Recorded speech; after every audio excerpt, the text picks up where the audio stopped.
manufacturing processes. It's a process of creating physical objects from a digital model by successive addition of a material, layer by layer.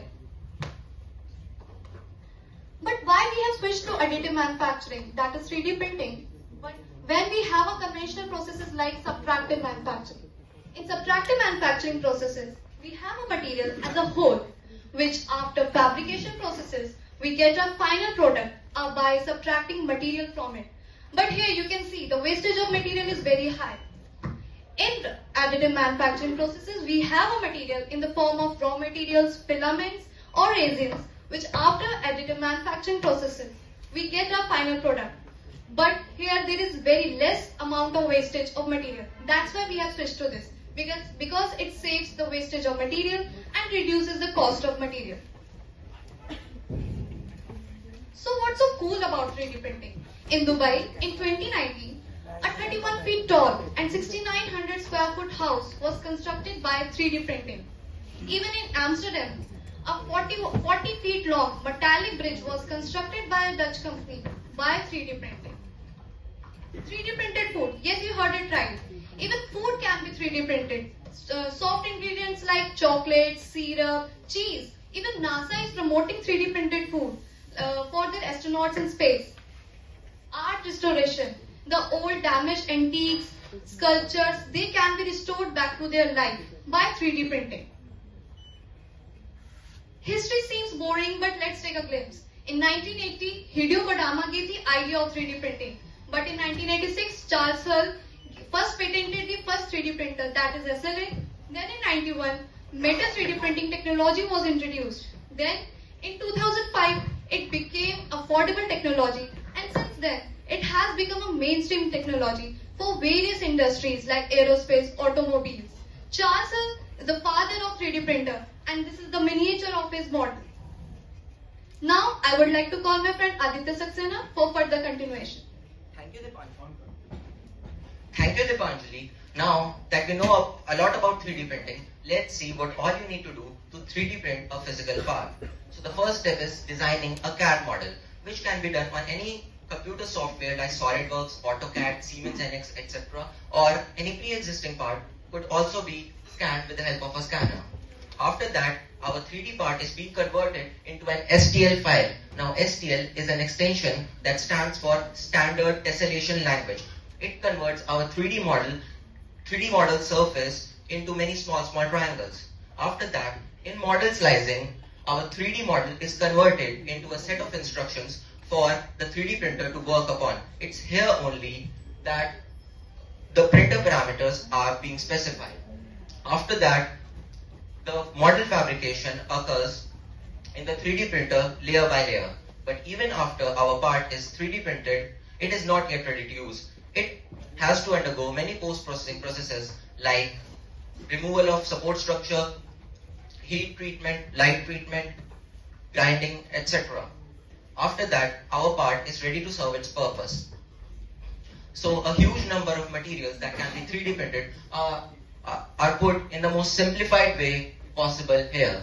So under polymers come thermoplastics and thermosets. Thermoplastics can be used in the form of filaments, resin or powder, whereas thermosets are used in the form of photopolymer resins that are sensitive to light. Metals can be 3D printed by taking metal powder as a raw material, and other than that, ceramics and composite of various substances could also be 3D printed by using various technologies like binder jetting, etc. Since its beginning in 1986 with SLA, a lot more processes have come into picture. Let's look upon each one of them one by one. Metal extrusion, material extrusion. In material extrusion, a string of solid thermoplastic filament is used, which is pushed through a nozzle and melted in the process. The melted nozzle is then deposited onto a build platform where it cools down and solidifies to form our solid part. The technologies that uses this process are FFF, that stands for Fused Filament Fabrication. VAT photopolymerization. This technology utilizes a photopolymer resin that can be cured by light to become solid. The technologies are stereolithography, and direct light processing. I'm sorry. Powder bed fusion. This technology utilizes a heat source to fuse the powder particle together on a specific area of the build platform.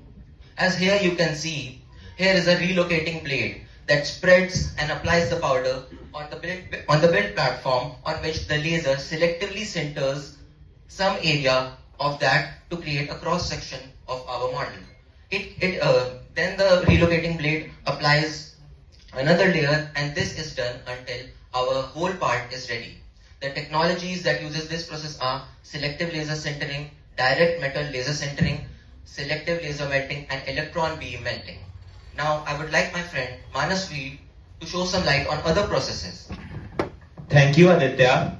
Now let's move to further processes that are involved in this technology. So coming to material jetting, in this process, droplets of the base material are sprayed upon the build platform.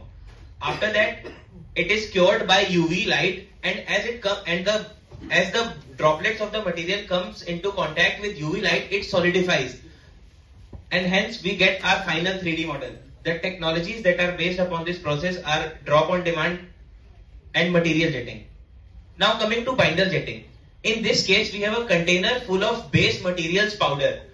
A binding agent is selectively dropped layer by layer upon the workbed. After that, the binding agent selectively binds the volume of the final 3D model out of the whole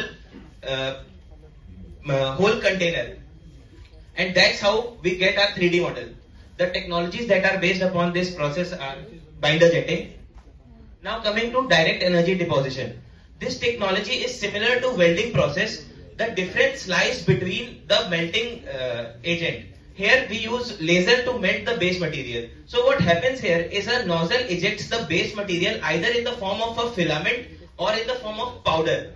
Simultaneously, the laser melts the base material and it is deposited on the build platform layer by layer, and hence we get our final output.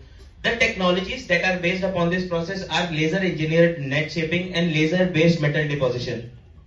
Now coming to sheet lamination. This additive manufacturing technology takes the help of subtractive manufacturing technology. So what happens here is the 3D model, the digital 3D model is sliced into layers. After that, based upon the output of the software, the sheet of base material is cut and they are stacked upon each other, and hence we get the final 3D model. The technologies that are based upon this process are laminated object manufacturing and ultrasonic additive manufacturing. Now I would like to call my friend Aditya Bhattacharya to tell us about the industrial application of this revolutionary technology. Thank you, Manas. We know that any technology developed which hasn't been beneficial for human use isn't considered as an invention. So now coming to some industrial applications of 3D printing. Medical industry. Many medical devices and prosthetic limbs are bioprinted using 3D printing and are widely used in the industry. Here is a 3D printed prosthetic hand, and this is a 3D printed human heart which is according to the patient's anatomy. Aerospace industry. For industries like aerospace and defense, where highly complex parts are need to be manufactured using manufactured in a very low quantity, 3D printing is an ideal choice for prototyping. This is a 3D printed prototype of a jet engine, and this is the 3D printed fuel injector head of an Ariane 6 launcher. Many aerospace giants such as Boeing, Airbus and SpaceX are using heavily 3D printing in their industry. Manufacturing industry. Manufacturers can reduce cost and time and increase the manufacturability for creating more complex parts using 3D printing, which were earlier not possible using traditional tools.